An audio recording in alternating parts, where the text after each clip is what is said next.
अस्सलाम वालेकुम my YouTube family, कैसे हैं आप लोग। होपफुली ठीक ठाक होंगे। अल्हम्दुलिल्लाह मैं भी ठीक हूँ। आज मैं आपके लिए घी बनाने की ऐसी यूनिक टिप्स लाई हूँ कि आप सुनकर हैरान हो जाएंगे कि ऐसे भी घी बनता है। अब ना तो अपनी पतीली जलाकर दिल जलाएं और ना ही पूरा दिन मलाई पकाकर पूरे घर में स्मेल फैलाएं। इतना आसान है ये घी बनाना। अल्लाह मेरी सास अम्मी को ज़िंदगी दे, सेहत दे। बहुत 30 सलीकामंद खातून है, ये उनकी टिप है। और हम इसी तरह घी बनाते हैं, क्योंकि इस तरह घी बनाना आसान भी बहुत है और घी का जायका और कलर भी बहुत बेहतरीन होता है। आप ख़ुद देख लेंगे, जब आप एक बार बनाएंगे तो आप कहेंगे इससे आसान तरीका कोई नहीं है। तो चलें फिर वीडियो स्टार्ट करते हैं। तो ये देखें जी, मैंने मलाई जमा की हुई है एक पॉट में। तो ये मैंने रात को ही फ्रिज में से निकाल कर बाहर रख दिया था, क्योंकि अगर आप मलाई को थोड़ा सा खट्टा होने के लिए बाहर छोड़ेंगे तो इससे घी का टेस्ट भी बहुत अच्छा होता है और घी इजीली मलाई में से अलहदा भी हो जाता है। तो इसलिए मैंने रात को निकाल कर छोड़ दिया बाहर, कि थोड़ी सी इसमें खटाई भी आ जाए और इस तरह घी बहुत अच्छा बनता है। अब जी इसको मैंने एक पतीले में डाला है, आप देख सकते हैं। तो ये इतनी ज़बरदस्त और इतनी यूनिक टिप है कि इससे पहले आपने, मुझे यकीन है कि कभी नहीं सुनी होगी, क्योंकि ये मेरी सास अम्मी का अपना बनाया हुआ ये नुस्खा है कि इस तरह घी निकालें, और उन्होंने हमें भी सिखाया। तो अब हम भी इसी तरह करते हैं, हम भी इस तरह मलाई को जमा करके रख देते हैं और फिर इसी तरह हम घी बनाते हैं। अभी जिस पतीले में मैंने मलाई डाली और इसको जी मैंने चूल्हे पर रख दिया है। पहले हमने आंच को थोड़ा तेज़ रखा है, जब तक कि हम अच्छे से इसको गला लेंगे। आपको पता है कि घी बनाना बहुत मुश्किल काम है। हर ही मेरी बहन को मुश्किल लगता होगा, मुझे भी बहुत मुश्किल लगता है। एक तो घी से गंद भी बहुत बन जाता है, बहुत सारे बर्तन गंदे हो जाते हैं, और उसके अलावा अगर आप दूसरे तरीके से बनाएं, जैसे मक्खन बना के बनाते हैं, तो उस तरह भी बहुत ज़्यादा लंबा काम लग जाता है और डबल काम लग जाता है। बाज़ लोग घी को साफ़ करने के लिए आटे का इस्तेमाल भी करते हैं, जो कि उससे तो घी में वो आटे के ज़रात रह जाते हैं और बिल्कुल अच्छा नहीं लगता। लेकिन ये तरीका, इस तरीके से आप बिल्कुल साफ़ सुथरा घी आसानी से हासिल कर सकेंगे, और मुझे यकीन है कि एक बार आप अगर इस तरीके से बनाएंगे तो फिर हमेशा आप यही तरीका इख्तियार करेंगे, जो कि बहुत आसान भी है। अब आप देख सकते हैं कि मलाई जो है मेरी गल चुकी है मुकम्मल। साथ साथ मैंने एक दो बार इसमें चम्मच चलाया है। ज़्यादा तगदो की ज़रूरत भी नहीं है, ज़्यादा तरद्दुद की ज़रूरत नहीं है, बहुत आसान तरीका है। तो ये आप देखें कि मलाई बिल्कुल गल गई है। और अब जी जब तक इसको एक बॉयल आएगा, अच्छा खुला सा बॉयल आ गया, तो उसके बाद जी आप इसको दम पे लगा दें, यानी कि आंच बिल्कुल स्लो कर लें, और फिर ये पकता रहेगा, ये अपना काम करेगा। आप मेरी प्यारी बहनें अपने काम में लगी रहें। तो साथ साथ एक दो तीन बार आपने चम्मच वक्तन फ़ौक्तन चलाना है, तो ज़्यादा टेंशन लेने की ज़रूरत नहीं है। अब आप देख सकते हैं कि इसको एक उबाल आ गया है। तो अब इसके बाद जी मैं इसको दम पे लगा दूंगी, यानी चूल्हा बिल्कुल स्लो कर दूंगी। और ये देखें हल्का हल्का घी आना ऊपर शुरू हो चुका है।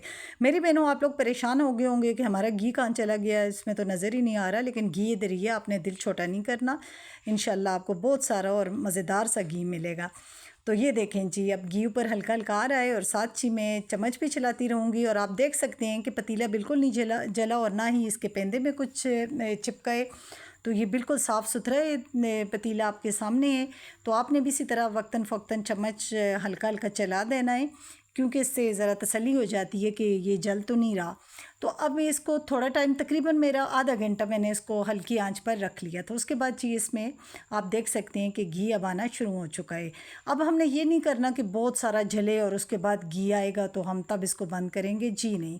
अब इस पॉइंट पे जब आप देखेंगे कि ऊपर इसके घी आना शुरू हो गया है, तो इसके बाद जी अगला पॉइंट बहुत इंटरेस्टिंग है, आपने गौर से देखना है, वीडियो स्किप नहीं करनी, क्योंकि यही वो चीज़ है जो हमें साफ़ सुथरा घी देगी। और ये देखें जी, अब मैंने इसमें 4 से 5 गिलास पानी ऐड कर दिया है।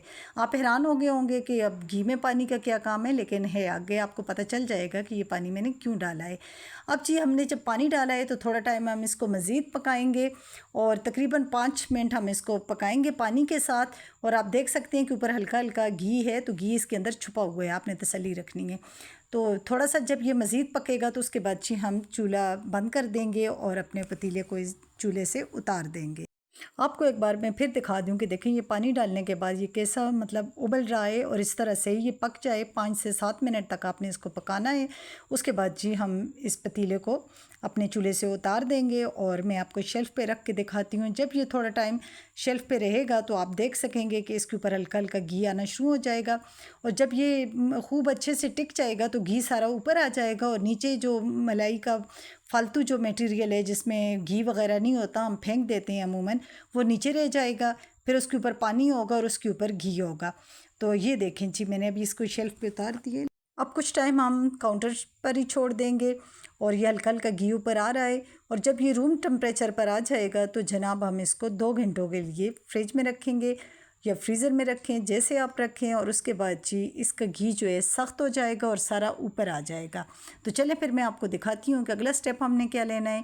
अब चीज़ को मैंने फ्रिज में रखा और ये अच्छे से जम चुका था तो मैंने इसको निकाल दिया। अब आप देख सकती हैं कि ये कितना सख्त हो चुका है, मैं उंगली भी लगा रही हूँ तो ये सही मतलब सॉलिड है।